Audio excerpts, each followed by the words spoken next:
Strut Nation, Teal Nation, welcome to this exciting episode. This is one we've been waiting to do for a long time. We got TD, who is not on the porch. He's in the house, and he has suffered through technical difficulties. Joe, TD stands for technical difficulties tonight. He has made it through, and Nice. now he's here with us. We got the nexus of information who's going to brag about his bowl pick'em standings and everything else that he's doing well lately. Oh, Joe Mhm. Cashin. Jesus. But Yes. I'm excited, Strut Nation, Teal Nation, TD, Info Joe, to welcome our guest, Tyler Thigpen. Thig, welcome to the Strut, man. We are so happy you're with us. Man, absolutely excited to be here, man. And thank you guys for having me on. So we usually just kind of go around, and I'll start off with the first question. I kind of have to do a statement and then go into my question for you. So kind of bear with me. I was told to say this to you. Oh, boy. When I told my father that you were going to be on our podcast this week, he said, make sure you tell Tyler that he is my favorite all-time Coastal player. And I can verify this because every Sunday when you're in the NFL, he would watch the stat line at the bottom of the screen looking for T. Thigpen, depending on who you were with that season or whatever. He would go, why isn't he playing more? He's the best player in the NFL that is not playing on a consistent basis. So if I didn't say that, my dad was going to disown me. So I wanted to make sure I get that out. First and foremost, Tyler Thigpen, you are Bill Childers' favorite football player of all time to come through Coastal. Well, Mr. Bill, I appreciate that. Thank you. So can you kind of talk to us about trends? I want to start off with going from Coastal to the NFL, if that's okay with you. I know we're going to be all over the place as far as our topics with you, but can you tell us about going from Coastal to the NFL? Was there any NFL players that had like a lot of curiosity about Coastal? Because you're the first guy really to get to the NFL, be drafted, all that kind of stuff. Was anybody on the pro level just kind of curious about what Coastal was about, what you were bringing to the table and stuff like that? Yeah, I mean, I as far as I don't know anybody in particular, but certainly, throughout training camp my first year, and the first couple of years, anytime you went somewhere, whether it be like I was in Minnesota or in Kansas City, kind of early on, it was just one of those things to where, when you start talking about Coastal Carolina, and they're like, where is it? And then you say Myrtle Beach, South Carolina. Well, of course they've heard of Myrtle Beach, and they're like, man, I'm sure that was awesome to play it, to play college ball down there. And just to talk about how much success we had early on in the conversations, obviously they thought it was pretty special, and now everybody knows Coastal Carolina, so it's pretty cool to have been part of that back when nobody really knew who it was to what it is now. So as far as it was always interesting to try and people would try to say the word Chanticleer, but they would chandelier. I mean, there's all kinds of crazy names people would say, and then you'd have to explain what a Chanticleer was, from the Canterbury Tales. So it was always interesting to kind of explain that and enlightening people about it. So it gave you a chance to start explaining, like, hey, listen, after reading Canterbury Tales, this is what you guys in the pros need to know about my college, right? So you kind of had that, like, I sound intelligent by saying that, right? And in layman's terms, I always say I'm just a smart rooster, There you go. Dick, I just wanted to tell you, congratulations on your induction into the South Carolina Athletic Hall of Fame. I mean, that news came out in December, and I think that's just fantastic. I think Coastal needs much more representation in that organization, quite frankly. I mean, you joined Tony Duncan and Buddy Sasser as the only other two Coastal-affiliated people in the hall, but I think that is a fantastic accomplishment for you and really speaks to what you did at Coastal in your career. How did you find out about it, and what do you think about it? So, so I mean, that was, just to kind of fill you in on the whole story as far as, I found out on a Friday before they released it on Tuesday, but it's just to kind of take you back, that I'm friends with people on social media and stuff, and I've seen people get, selected to be in that Athletic Hall of Fame. And I've always, when I saw that come across, social media, I'm like, oh, that's pretty cool. It's something I never even would be considered for, is the way I would always think. And so I just, obviously went on about my life and never really thought even more about it. I think Sheldon Brown was the last one I saw that I think went into it that I saw. I was like, man, that's pretty special. And then to get that call on Friday from Coach Russ Bergman is my liaison. And he called me on Friday. Well, he called me Friday. I was actually in a closing and I missed the call. And on my voicemail, it says, like, text me that you can get a quicker response. And sure enough, he texts me and he says, hey, this is Coach Russ Bergman, South Carolina Athletic Hall of Fame. Give me a call when you get a chance. So, as soon as I read the text in the closing, when I stepped outside afterwards or whatever, I was just like, I almost was like nervous, kind of like, I kind of thought what it was about, the phone call was about to be, but I didn't know it because he didn't say anything. He just told me to give him a call. And sure enough, I gave him a call. And I believe they might've been in a conference room or something, because I think he had me on speaker with some other people, maybe on the committee. So it's pretty cool. I mean, I at the time when he told me, I almost started tearing up. And then sure enough, when I called my wife and my dad, shortly thereafter, I definitely cried on the phone, because it was just an honor that I never thought I'd even be considered for. So to be considered for that and to be selected for it was pretty special. You start looking through the names in that hall of all of the Mhm. athletes affiliated with South Carolina schools or native to the Palmetto State. You start looking at those names and you're like, what? I mean, that is an exclusive who's who bunch, and you're among that. Well, I'm honored to be a part of it. That's for sure. I mean, even the class last year with, I think, Woody Danzler and Joe Hamilton, guys like that Yeah. you knew growing up. And Woody Danzler, I remember having like a little Clemson flag signed by him way back when. So it's pretty cool to now be a part of that class with those guys. Big for me, I remember when we had Perry on, and I think I texted Joe and Steve this. When Perry was going through the process to be on the staff, and when he got on staff and we had him on the podcast, kind of how, he was the first former ball player on staff, and you're the first ball player in the hall outside of Tony Duncan, right? And, and of course, Coach Satcher, but first ball player, that was a big deal for us, man. I told Joe and Steve, man, that was one of those moments for our program where, to Joe's point and to Steve's point, there should be more Chanticleers, and we can go into that a little bit later, and we put it on Twitter and Facebook about there's at least 8 to 10, 12 more names that should already be in there, if not on the ballot. But it was as emotional when we saw it. Guys were texting about when that announcement was made. It was pretty cool, man. So having I told Chili and Joe this, and I asked you the question is, having Perry on staff and now having you in the South Carolina Hall of Fame, those are seminal moments for our program, man. I mean, we're 21 years into this, and I was trying to pull the picture up, and I had it on my laptop, and I gotta pull this up real quick, man. If you could go back and tell this kid right here, hold on, if you can tell this kid right there, tell that kid right there, what his career would be like if you could go back and tell 1-6 in 2002, 2003, what you've accomplished and what to look out for, and any kind of wisdom, what would that be, man? I think, I mean, it's crazy to say, because I mean, obviously I wouldn't change anything as far as, because I think it all happened for a reason and all, fell into place. I think one thing I would have probably done a little different is probably worked a little harder as far as, the off season, the film study, things like that, truly I think separates, as far as one thing that would have transitioned for the next level, as far as being able to help understand protections and stuff. For me, it wasn't that the coaches didn't coach it.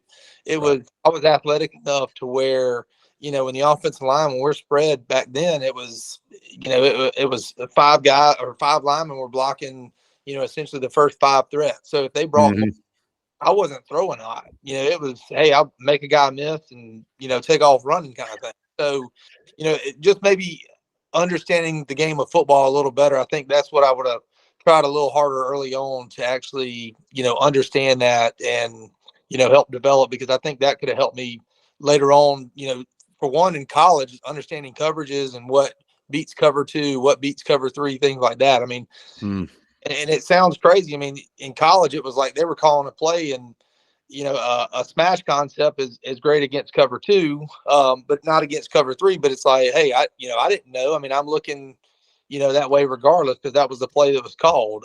So, it would have been thing, if I could have understood it a little better, maybe I could have had a more grasp of the offense as far as being able to check plays or different things like that. So the dovetail or kind of piggyback, if you will, on that is from when we played in 2002 to 2006 and what you see the current college game at now. What's one thing that you enjoy and what's one thing that maybe you're like, don't really care for in the game now? Are you saying like the offense we ran compared? Just in general, just football in general. What's one thing you're like, man, I really love about that now that we didn't do in 2002? And what's one thing you're like, God, I don't really like that in the game.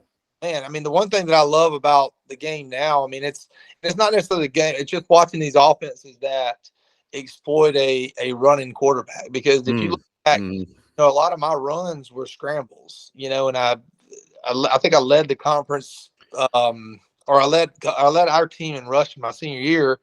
But of all those rushes, I mean, I'm pretty sure 80% of them were scrambles.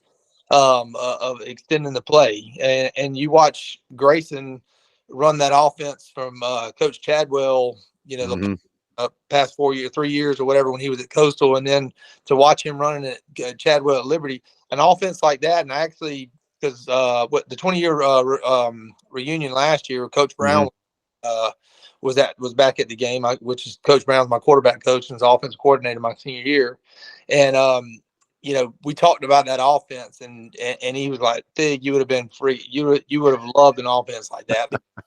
It's so suited for a quarterback friendly. I mean, it looks complicated to a defense, but it really is so simple, and it's so tough for a defense to essentially account for all the moving parts on it, because you know it's a gun. It's obviously in the gun, but it's kind of almost like an option, but it's a spread in the same sense, because, you know, there's so many options and it's almost like a defense, how hard it is for them to prepare for like a Georgia Tech, the teams that used to run the triple option, because you only had 4 to prepare for that. And it's such an assignment football game, but it takes one time for one guy miss an assignment. And if the quarterback is on the right, you know, the quarterback and the receiver or running back are on the same page, you know, that's why we had so many big plays that, you know, what Coastal had over the past couple of years, not this past year, but, you know, years prior. Because like I said, I mean, you've got a guy coming in motion. So the first thing the defense, you know, when the quarterback gets the ball, hey, he can, you know, pitch it to the guy going in the sweep. All right. So as soon as he goes by, the defense sees the running back giving a fake. All right. So that's another option. And then the the third option from that is that once the quarterback fakes the fullback or the running back on the dive, he can pull the ball and has, you know, sometimes has a guard pulling up. So at the time you got all those moving parts, but the quarterback, he's faking and doing all these fakes and ducking down, and all he's doing is looking at the free safety to see if he bit down the run, and he's got a post over top. So it's like, it looks complicated to, you know, your average fan or, you know, on TV, but at the end of the day, the quarterback knows all this stuff is just smoke and mirrors. That, hey, all I'm doing is looking for the free safety, or I'm looking for, you know, a linebacker to come right behind, you know, whatever it might be. So I would have loved to have been, you know, understanding football like I do now, would have been pretty cool to be able to, you know, run an offense of that caliber. So, I mean, I looked at that style offense. I mean, I know Chadwell is obviously going to do well at Liberty. You know, he did well at Coastal. He's a great coach. I hated to see him go. But, you know, I look to see him. I mean, the thing is Liberty can continue to pay him, you know, like a bigger university because of the amount of money they have in their athletic program. But I look to see somebody like him move into a bigger college, you know, in the near future. So we'll see. So what was the – go ahead, Chili. I was going to ask you, kind of looking back on your career at Coastal, can you think of like one game that just sticks out to you? I know I've got my vote. Joe probably has his too. I know Travis probably has one too. But is there one that I don't know what, maybe it wasn't your coming out game, just one you remember just because it was such a good competitive game, a performance of yours or somebody you played with? Just what's one game that stands out to you right now? I mean, I think there's probably, I would say 2 that probably stand out, and Travis probably can guess these 2. Definitely the first game against Newberry in the program. I mean, you know, obviously if you go back and look at my stat line, I'm pretty sure I was under 50%. I didn't throw a touchdown. I think I threw 2 picks, I believe. But to get the ball back 14-14, 90 on the 3-yard line, and we've got to drive 97 yards. And I don't know if you guys know. Do y'all know how many times we threw the ball on that drive? None. 0. we throw the ball at 90. I mean, and I'm assuming the DBs played back thinking it surely he's got to pass the ball at some point. T-Tally right, T-Tally left. I mean, it was we Work were in the middle. in, and we ran a draw play with Perk, and he busted it open. I think he got hit in the quad, and he went out obviously the game. And then Tally came in. I think Pat might have got a couple plays in there. But sure enough, I mean, we kind of ran the read option, and I scrambled a couple times, and next thing you know, 97 yards later, Tally scoring a touchdown on toss 48. So it was pretty toss 48. That I mean, just the wide out of being in a crowd of 10,000 or 8,000, how many ever we had, and all the students on the in the end zone on the hill. It was that was pretty special, and to watch the goalpost come down, and I mean that was pretty special, especially after what we went through the year before of literally. I mean, I just wish there was a way. I mean, I sit here and explain that stuff on this podcast, but like unless you were there, I mean, that was pretty special to be, all the blood, sweat, and tears you put in from the previous year of practicing full pads 6 days a week. And I mean, there was no Friday practice of, T-shirts and helmets back then. I mean, it was balls to the wall.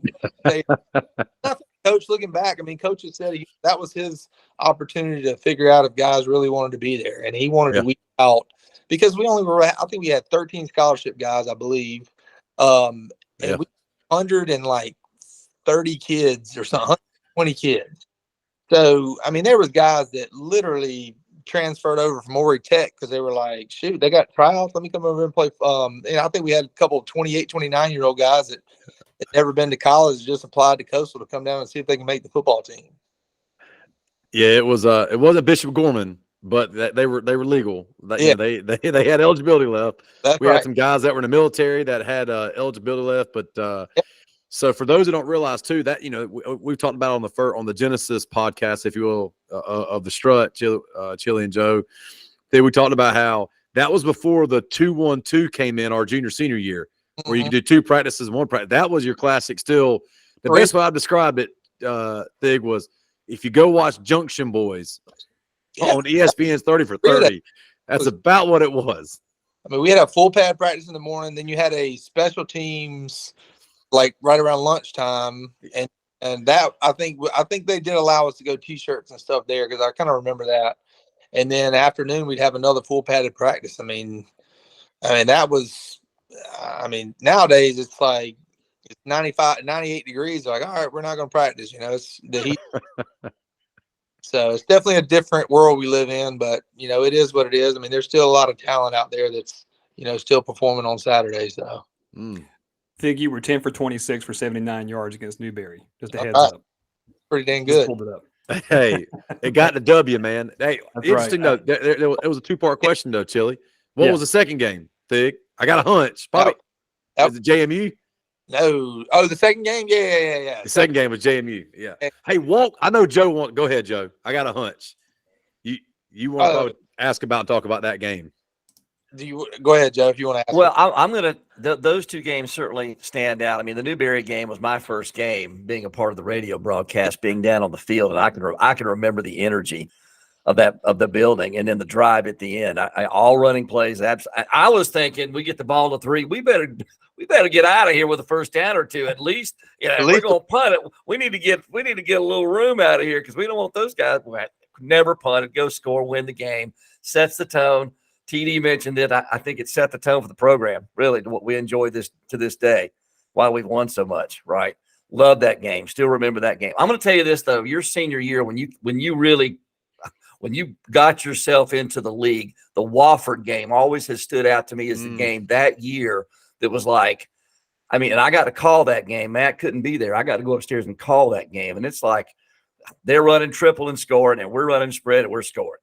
Yeah. I mean, you're throwing it and running it. It's like, look at this guy out here. It's like second game of the year. You had almost 400 yards of total offense, and that we won that game late. you hit Simpson with a late score, but Yep. we win that game, and it's like, man, we got something. We got something. Absolutely. I mean, and then another game our senior year too with Furman. I mean, Yeah. Absolutely. that out there that we had to go for it on fourth down at the end to essentially go up on them. So just goal. Yeah. that. I mean, VMI, we're losing to VMI, and we've got to drive down with 5 seconds left to score to even have a chance to even think about going to the playoffs. And I believe I think the last game, senior game against Charleston Southern, we were down Southern 10 at halftime. So, I mean, that was one of those things to where we were supposed to win that game, but here we are, crapping the bed. Hey, I remember another game where we I've told Joe and Chili about this, and I've touched on it delightfully on this podcast, but I remember a particular game the year we were 10-1. I think that was our junior year. It was our junior year, Joe? Chili? We were 10-1 our sophomore year. We were 04 was 10-1, yeah. 10-1. So what was the year we played Mansfield, and Mansfield drives down and goes up 8-0, and then we go and poop the bed on the first 2 drives, and then we scored 66 unanswered points. Yeah, that might have been that was 05. That was 05 season. That was junior year. That was our junior year. Yeah. And God, I remember. All I can remember is Snyder. Brown's in the headset with you. I could almost feel like the headset was vibrating off your ears. He was railing you. Snyder's on there railing us. Coach Walker's railing the defense. Spivey's railing us. I'm like, what is going on here, man? And 66 unanswered point. Now, granted, it was D2 Mansfield, but that was a game that we were pooping to bed because we had just run 3 or 4 games in a row in the conference at that time, right? We had beaten VMI. We had beaten Joe, chill, help me out now. Wait a minute. We were 8-1, man. We were rolling. Yeah, we were 8-1. We were rolling to the playoffs, and all we had to do is go beat Charleston Southern the next week. And super safety. we ain't talking about that. We don't talk about super safety on the podcast. Even though we were 9-1 going into that game, that's the only thing I remember about my junior year is freaking super safety. God, I still have a hard time about that. He'll tell me right now who should have ran that play. Because I told him, because I knew, Jerome, as much of an athlete as he was, and he was not a football IQ guy. And, the day that we did super safety, Darnell, because we went over those plays, the last day of training camp, all those special plays, and Darnell was our guy to run it, and Darnell tore his ACL in that year. Yep. And sure enough, when they called it that game, Jerome, Coach Bennett was like, put Jerome in there because he was an athlete. And I remember going up to Coach, I'm like, Coach, let me run it because I knew what to do. I knew you had to get out of the back of the end zone. And Jerome, I don't think understood at the end of the day, all he needed to do was run straight to the end zone and then dance around. Not on the 5-yard line and step out on the 2-yard line or whatever it might be. But that's it is what it is, and I think that I wouldn't say that haunts Jerome, but it's certainly something we all wish we could have back. Well, I think it galvanized you for the next season. As tough as that was, I think that galvanized that team, especially after you lost the first game, and then all of a sudden, you beat Wofford, lose to Georgia Southern, didn't lose again till you got the playoffs. Nope. That was a galvanizing moment for that team. As tough as it was, believe me, and I was on the call on that one too. Holy cow! It galvanized that team and led you to even better things. Start our senior year 1-2, wasn't it? Yeah. We started out 1-2. And then I remember the thing about this our senior year was that the one thing that caught us up with Elon was, that was the new era of once the ball was, down as far as on a kickoff, return, the clock started. Mm-hmm. Elon, that was our first experience with that. So I think we ran 25 seconds or something off the clock before we even got out there to get a play called. At least against VMI, we were able to burn a timeout, I believe, to save that because we had learned from our, essentially mistake before. But it's crazy to see how the rules and stuff like that have changed over the years. Because clearly that's not a thing anymore. No. I got it right here. Y'all started. It was the 06 year, lost to Elon at home, beat Wofford, lost to Georgia Southern, and then rattled off those wins to finish out the season and then make the playoffs that year. That's correct. Playoffs. Yeah. And then Adam Sandler's infamous, movie came out the remake of the Mean Machine, and he made the infamous comment in that game or that movie about, we play some crap D2 school or Appalachian State as a tune-up game. Sure. And then they go, and sure enough, they go and invite him to the damn game. Yeah.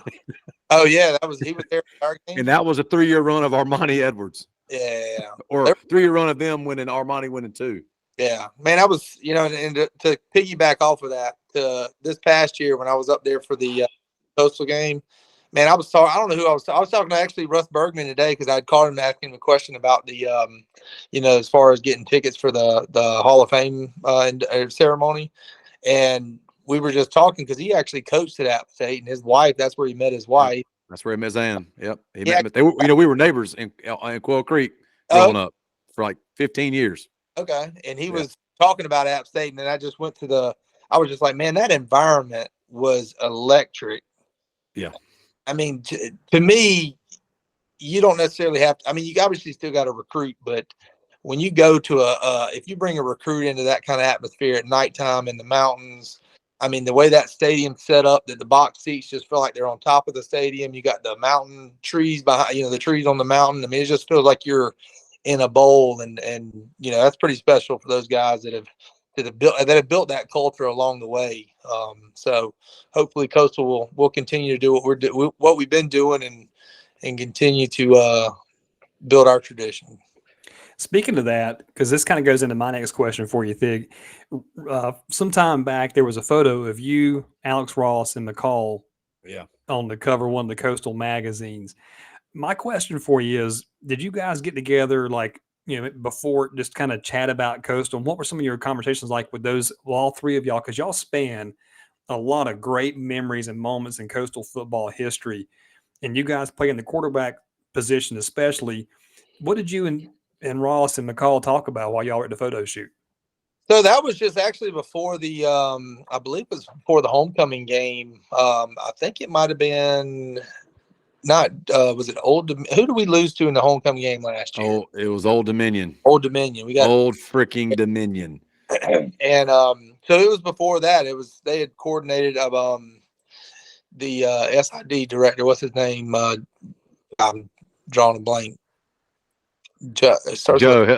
Who was he? Was not Kevin. Last year, Kevin Davis. Kevin Davis. Because it was kind of like the 20th anniversary, so they wanted to do like a little, essentially, I guess you'd say a photo shoot beforehand. So that was actually down there before the game. It was probably about 3 or 4 hours before the game, before McCall needed to start getting prepared for it. But it was cool to talk to him and kind of see. But you could just tell that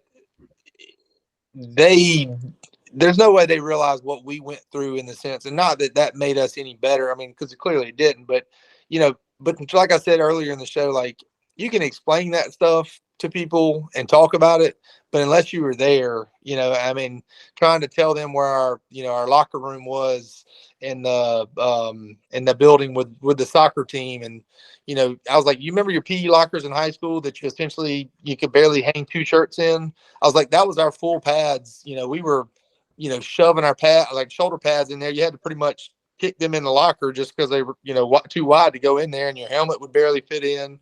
And then meanwhile, the soccer team would come in, and you got 120 guys in a locker room that probably should only have, per fire hazard, probably 30 or 40 guys. Yeah, about 35 is what I was going to say. Yeah. So to try and explain that stuff, it was fun to talk to them and just kind of talk about how special and what they're doing and the success. And obviously Alex, I've talked to him over the years, and he had tremendous success and did. And I'm always, like I said, I'm always jealous or envious of those guys that they really got to run a true spread offense their entire time. And meanwhile, my first 3 years, we pretty much ran triple option. At Coastal, it was run, pass, pretty much. Mm-hmm. And we finally, our senior year, we opened it up, and look at as an offense we're able to put up. So I'm definitely jealous that they were, and I say that lightly just because I would have loved to have been to develop in one offense over 3 or 4 years like those guys were.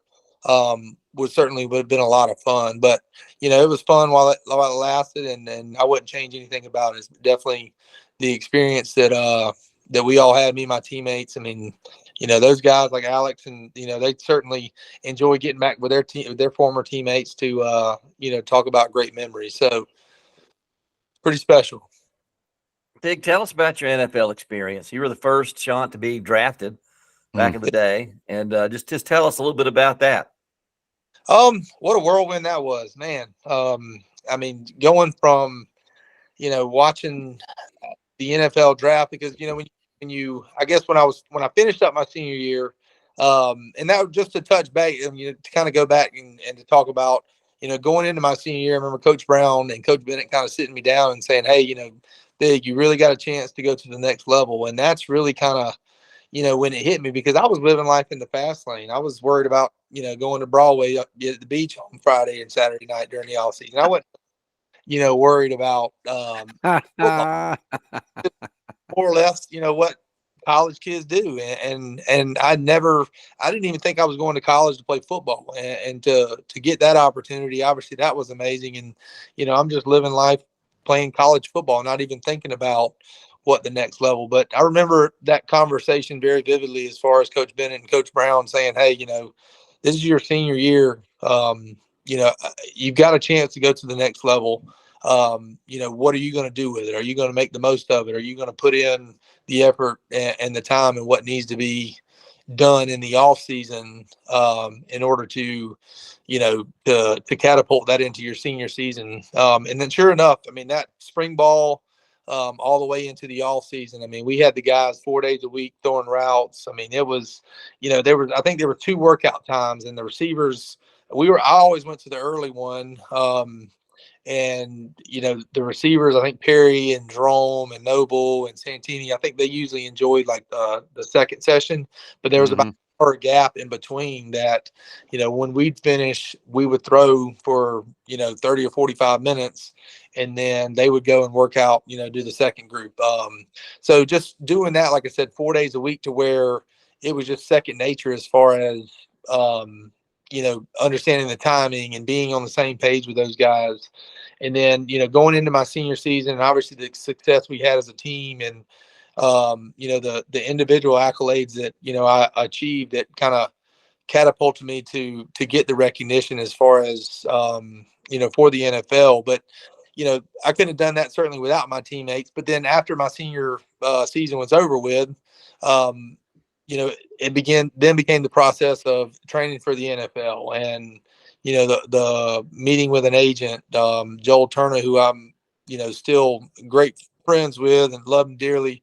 It's kind of one of those things where, I guess, actually after after the game, I think after we lost the app, there's a few more weeks, and then we ended up having the All-Star game, where I got selected for the All-Star game down in Jackson, Mississippi. I can't remember the name of the. Y'all remember the name of that bowl? Is that the Blue Gray Bowl?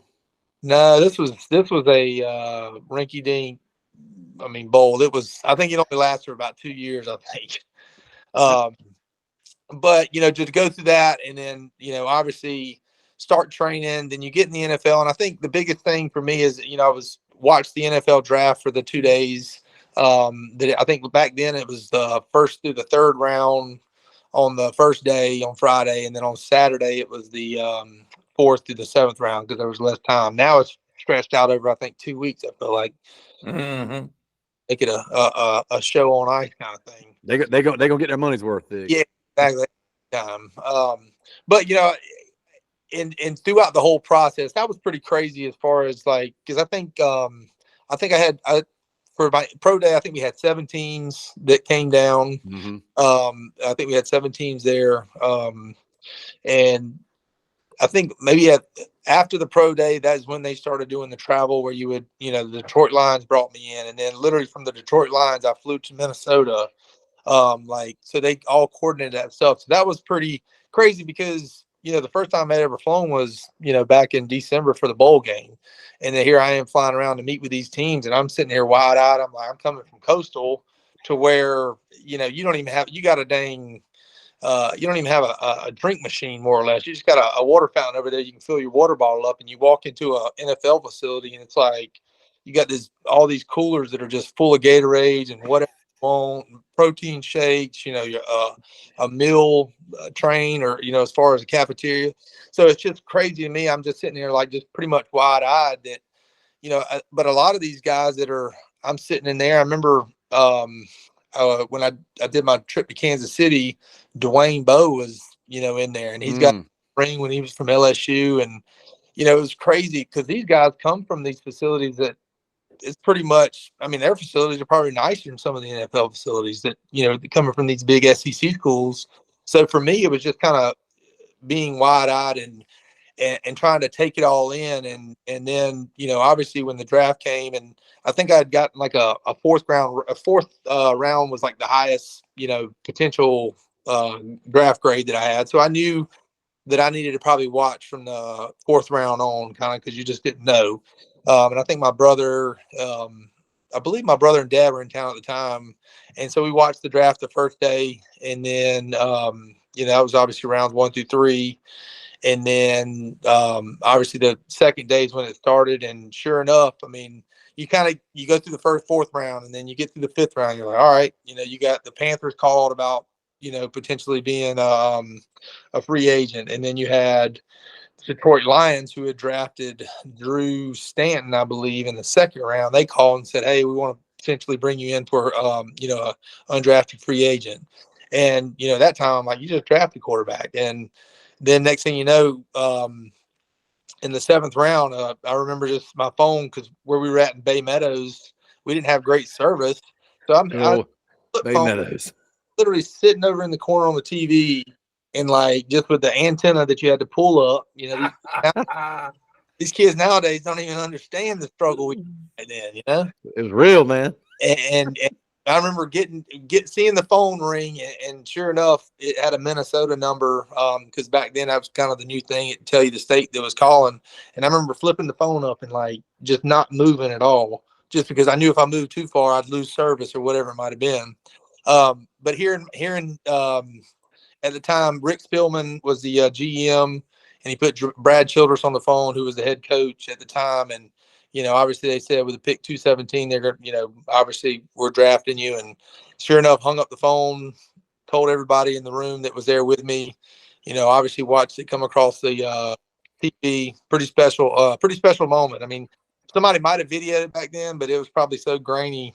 You probably wouldn't be able to make out who that was or something.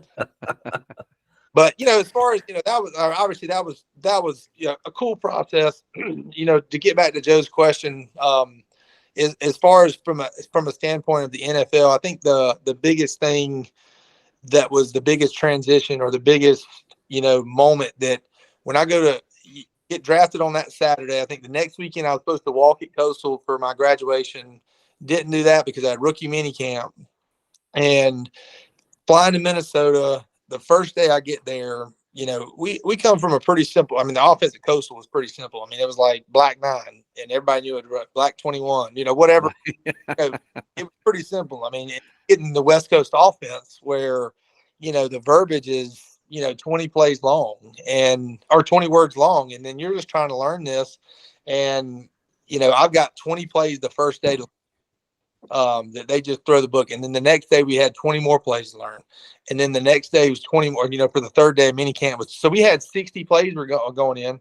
My roommate at the time was Brian Robeson. He was a DN from Texas that had been drafted in the fourth round. And he's in the room, and he's sitting over there, just watching TV or whatever it is. And he was like, we were just talking. I was like, how many plays y'all put in today? He was like, we just put in 4. And I'm like, here I am on day 2, and I got 40 plays. That, for one, I'm learning 20 new plays. I got to continue to learn or remember the ones from yesterday. And all they did was put in 4 plays for the whole damn training camp. It's gap, twist, or whatever it might be. So I think the second day, I remember just like getting overwhelmed with it, and I called my dad, and I being transparent as can be, I called my dad crying. I went in the stairwell in the hotel. I called my dad crying and just saying, this ain't for me. I was homesick because, I was so used to being, at Coastal, what I was used to. And it was just overwhelming. I called Coach Brown, and, certainly obviously talked me down off the ledge, from that standpoint, and calmed me down. So, it was just it was crazy. I think that was the biggest transition. Is the as far as the plays, the complexity of the offenses, at the next level. Well, we appreciate you stopping by with us, man. I think we could probably do 2 or 3 shows, a whole Thig series on some of the stuff that you've Let's talk about seen and the portal, done. That let's talk about the portal. Oh yeah, we got to let's end do the one portal. last thing with the portal. One last Go thing with ahead. the portal. Obviously, make it a round table, but as far as the portal, man, that's just a different thing. But go ahead. I was gonna say, so the one question that I had earlier was, what's the one thing that you enjoy about college football? What's the one thing you're not real fond of, if you will? And I know that we were talking before the show we started recording, but the portal, again, I know if I'd have hit the portal, I'm pretty sure Newberry, Presbyterian, College of the Mines would have, Ainer High School. Ainer High School would have probably put up a good NIL package. I'm sure anything at Ned's Burgers would have been great. Chick-fil-A, You could have had a Beef O'Brady's contract. Beef O'Brady's. I'd have gotten something. Maybe Malibu Nightlife. Yeah. Tongies would have come together strong. But what's the one thing now? Again, you brought it up. The portal, man. The portal has changed college football.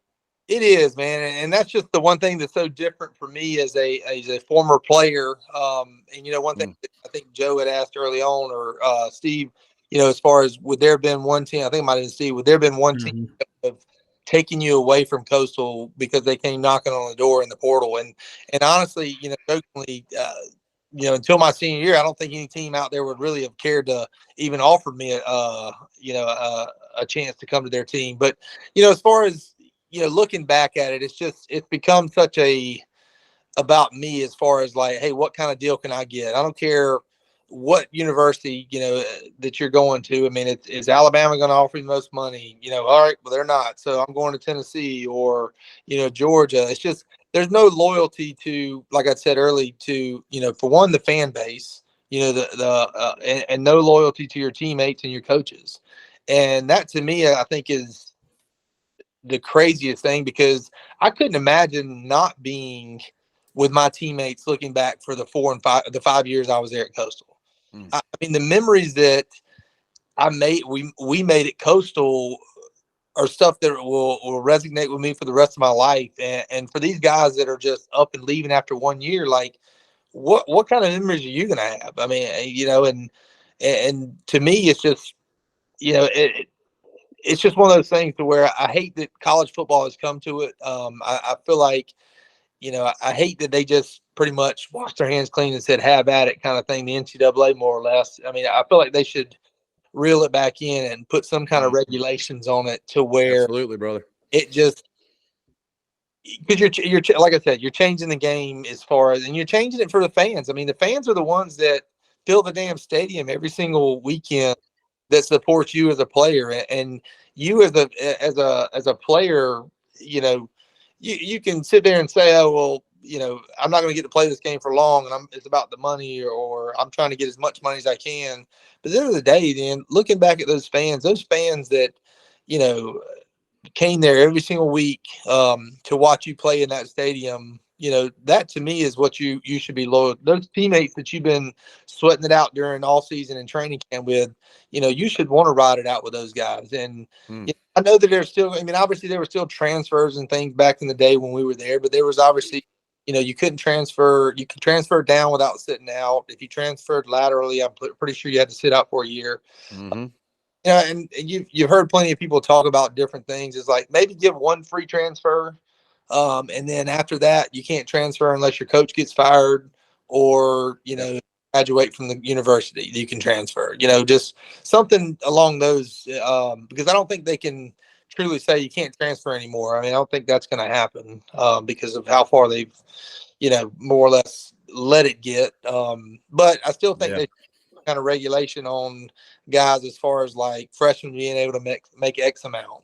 If you want to pay Arch Manning $2 million, well, hey, you can only pay him 500, and that other $1.5 million needs to be split up among other teammates or something, to where make it to where a freshman can only make a certain amount, sophomore, junior, senior, and senior just open it up kind of thing. It's definitely changed the landscape, and I know Chili's going to wrap us up here with something, but we have touched on it briefly and lightly. Big, it's definitely there are options out there. I know that not to get down a rabbit hole, but I know with Tommy Tuberville what he's pushing from the Alabama Senate as an Alabama senator about similar to what you're talking about. That's why Joe and Chili were nodding their head.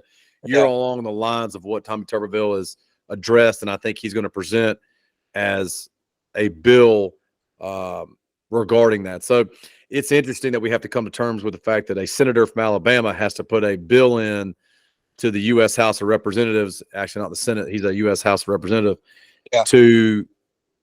to potentially resolve the issue. I think definitely it's going to get worse before it gets better. But, you know, for universities like Coastal and the Sun Belt, I think the one thing that Joe and Chili and I consistently touch on, and Chili, I'm going to kick it over to you after this, is quality product, quality facilities, and keep pushing that. Regional rivalries. I think it showed really this year with 14 teams. Of the 14 teams we have, 12 got into bowl games. We were 5-7, which was the best G5. But at the same time, we got to keep pushing that. I mean, we got a lot of exposure with us winning the Hawaii Bowl. You know, we went on a good note. Overall, the conference did well this year. I mean, all 7 teams from the East made bowl games. Every single team that Coastal played made the postseason. Joe, outside of Army, forgive me, Army was the only one. I know Joe reminds me of that. They were 6-6, but that's literally the toughest schedule that Coastal has ever played at the FBS level. Yeah. Top to bottom. Yeah. And that's the thing too, and just to touch on that is just, you know, this new transfer portal, just to kind of, you know, piggyback off all that, is Coastal's. I mean, to me, it's almost like Coastal is and these smaller schools are going to become what what the old saying, or what the JUCOs used to be. I mean, they're going to be stepping stones, because if a guy at Coastal or any of these smaller schools has success, there's going to be big schools that are going to come knocking, and unfortunately, you're not going to be able to keep those players here. I mean, because they're, you know, the guy, what's his name, that went to Michigan. I mean, you know, Isaiah Stewart. There's Isaiah Stewart. I mean, there's no way for Coastal to sit there and open their checkbook up and say, hey, we're going to keep you here. We'll pay you what Michigan's paying. You know, you're not going to be able to do that. So it's almost like, unfortunately, it's like you have to just, you know, accept it and say, hey, you know, whatever product or the guys that we have, you know, hopefully we can put a good product on the field. And it's just going to be year to year. That's what it comes down to. Joe made a good comment early on. It's like, I could care less. Just show me the roster damn day one. And that's what we got, you know, because you just don't know what's going to happen. Yep. Well, we appreciate it, man. Like I said, we could talk to you all day long. It's just good to have you here. First off, you're one of the guys that we all kind of talk about. There's a Mount Rushmore of players. You're probably going to be on it for Coastal football history, man. We appreciate you stopping by. This has been an enlightening hour to spend with you and hearing your thoughts about the past, you know, where college football is going. What you're saying is important, and you have an audience with us. Anytime you ever want to come back, I know you don't want to talk to Travis as much as you do, but if you just shoot him a note, we'd love to have you back on whenever you get a chance, man. Seriously, I love doing this. I do it, you know, for a couple other people. I've done some podcasts. One guy's a big Chiefs fan. I've actually done for 2 Chiefs fans that, you know, that do a podcast.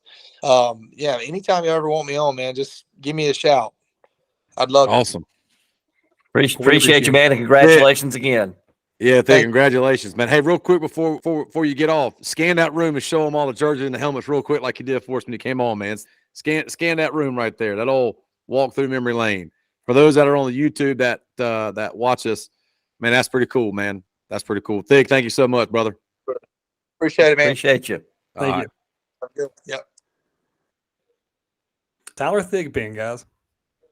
That was awesome. Yeah, good stuff. That was awesome. That was awesome. You know, walk down memory lane on things where, you know, bring in the spectrum of perspective from when we played together to where we are now in college football, the portal, loyalty, brand awareness, NIL, to memories, and how 3 days are no longer permissible. I'm pretty sure that's why I hurt some mornings when I wake up.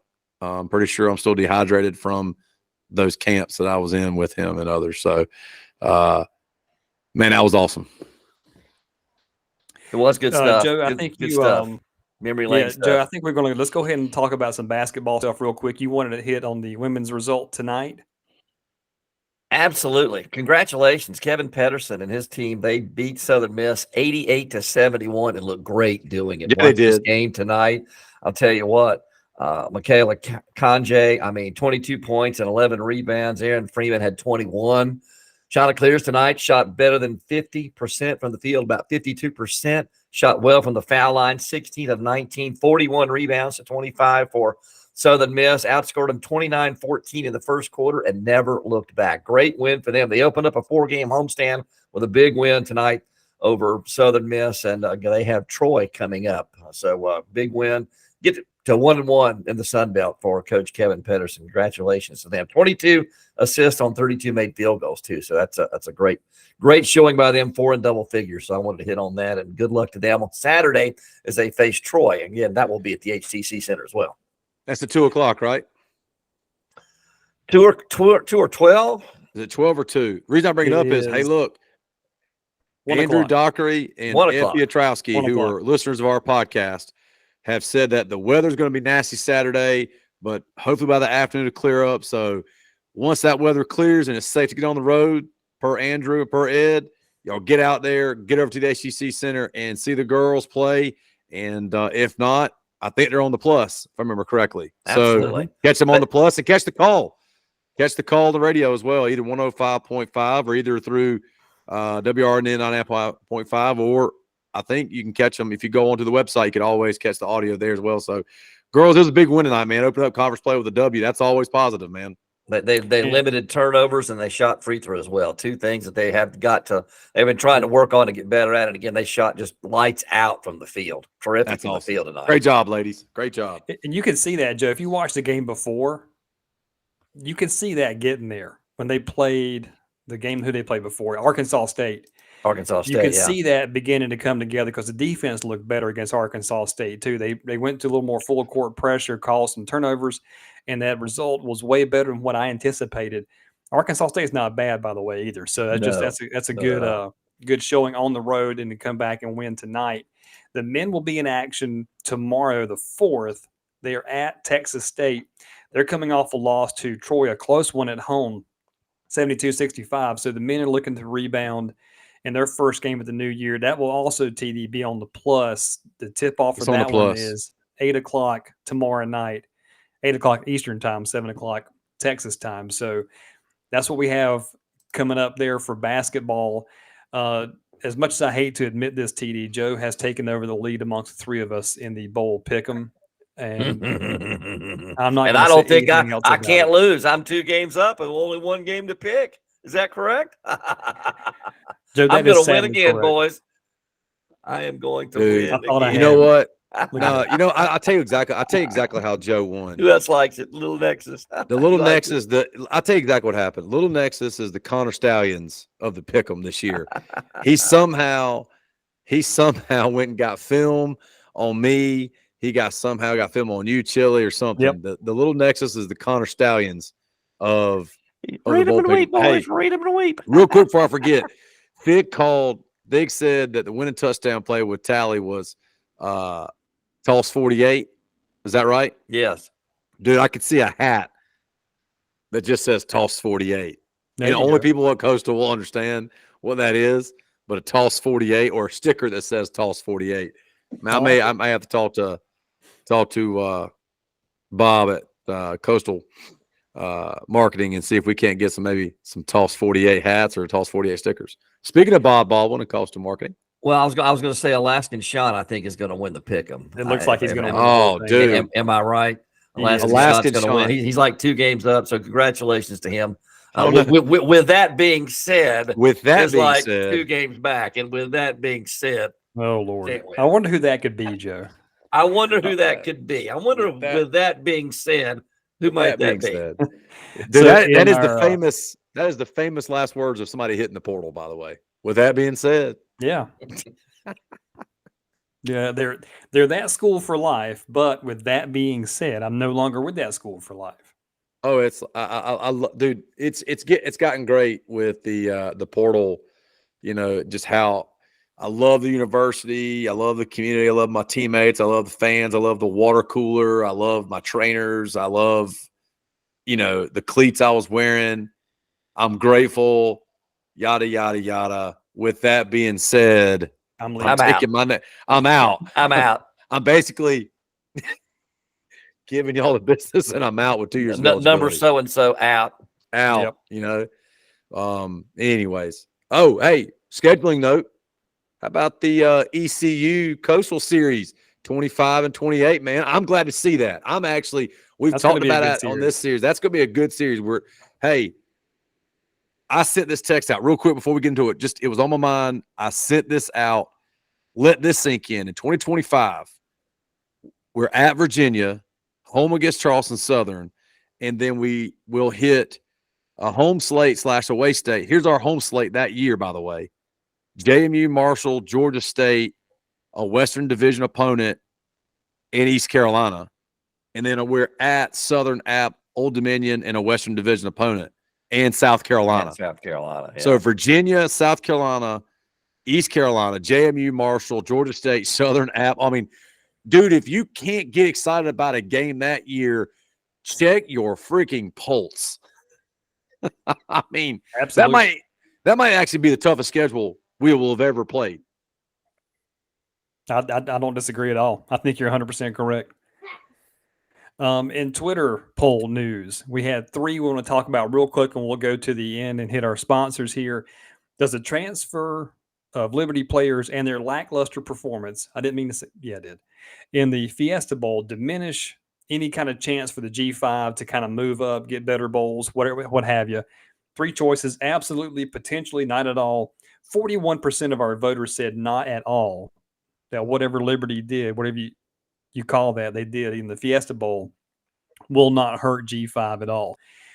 Your next question was, out of the current G5 teams that you had listed there, and I did make a mistake on listing Cincinnati as one of the G5. I forgot, Joe, that they're in the Big 12. So my bad on that. They did come in second, so we still want to play them.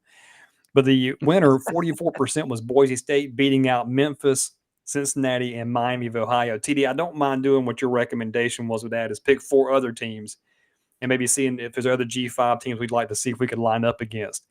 I have 2 more polls. Sorry. The next one, bigger CCU moment of the season, the Hawaii Bowl win, victory at Appalachian State. 68% said the victory at Appalachian State was bigger than the Hawaii Bowl win. I think that's a pretty cool discussion to have there too. Last poll I have, and then we can wrap it up. Which penalty helps the opposition more in a college football game? Defensive pass interference or intentional grounding? I'm interested to see what the final results were on that. 62% said defensive pass interference. Helps out the offense more. Well, helps the opponent. Helps the opponent more. Right. Which I would agree with that, because it's also, just to not get long-winded, but situational. It happened in the what bowl game was that? Was it Alabama, Michigan, or was it before? Can't remember what bowl game that day. There was a pass interference in the end zone, and they put the ball at the 2. So depending on where the play happens, yeah, I think it does. It absolutely it is not an equal and or counterbalance penalty, if you will. The pass interference absolutely aids the offense more. Well, if you're looking for a home, real estate, whatever, I'll tell you what will not interfere, TD. Dan What's that? Sign at Dan Sign Realty, Coastal Class of 2001. Dunes Realty Sales is real estate done right, 128 Atlantic Avenue, dansignrealtor.com. Toll free, 888-889-9312. Joe, where would you be celebrating your potential bowl pick'em victory? I'm telling you what, I'm going to take my trophy, and I'm going to take little Nexus right here. Where is he at? Right here. Here he is right here. So we're going to go down and sing "We Are the Champions," and we're going to do that at Hanley's Pub, CCU Class of 2002, the official pub of the Strut Podcast, located in Carolina Forest. We will CC you at your local pub, Hanley's, in Carolina Forest, 3873 Renee Drive, Myrtle Beach. You can phone 843-903-4904. Again, the official pub of the Strut Podcast, Hanley's Pub in Carolina Forest. TD, how do you think Joe would do against your family if you were to go to one of the Myrtle Beach family golf locations? dude, he, like my wife, would lose when it comes to anything putt or bowling. Matter of fact, for her birthday, one of the little side notes, we went to bowling. I guess not one of our sponsors, but anyways, we went to bowling, and she technically won one, but I outright won another. But when it comes to putt, my wife and my children know you do not go up against dad at all, or hubby. It doesn't not going to happen. But when we go putt, I tell you where we like to go. We like to go to Myrtle Beach Family Golf in their 4 locations here locally. We love Captain's Hook Adventure, Jungle Safari, Jurassic Golf, Shipwreck Island, and also Cane Patch Driving Range. Again, if you like to slice like chili or hook like Joe Cashin, go to Cane Patch. They got nets all the way around. You can't hurt anything residential there, so you're okay. But again, Myrtle Beach Family Golf, operated and managed by Coastal alumni. Golf fun for everyone.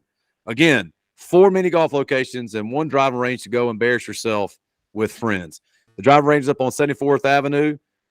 Great place to go. It's right there. Some pubs are nearby. But if you're going to go to a pub before or after that, you go to Hanley's and get you a cold beverage.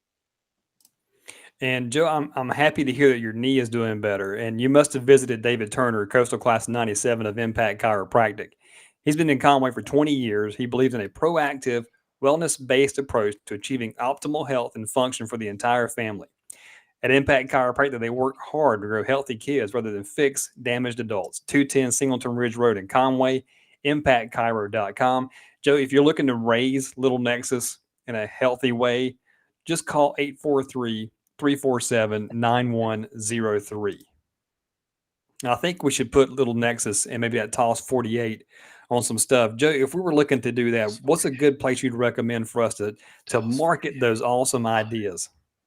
There's only one. There's only one place, and that's Bob Baldwin, CCU class of 2011. When you think Coastal and your marketing needs, think Coastal Marketing. Go see Bob Baldwin at Coastal Marketing. Coastal Marketing is the official merchandise supporter of the Strut Podcast. 475 Sandy Lane, Suite A, Surfside Beach in South Carolina, 29575. You can call 843-349-4848. www.coastalmarketinggraphics.com. When you think Coastal and your marketing needs, think Bob Baldwin, Coastal Marketing. And when you think Coastal and your sports needs, think the Strut Podcast. Bingo. Let's see what a shot's up, guys. Of course. Hey, great episode. Shots up.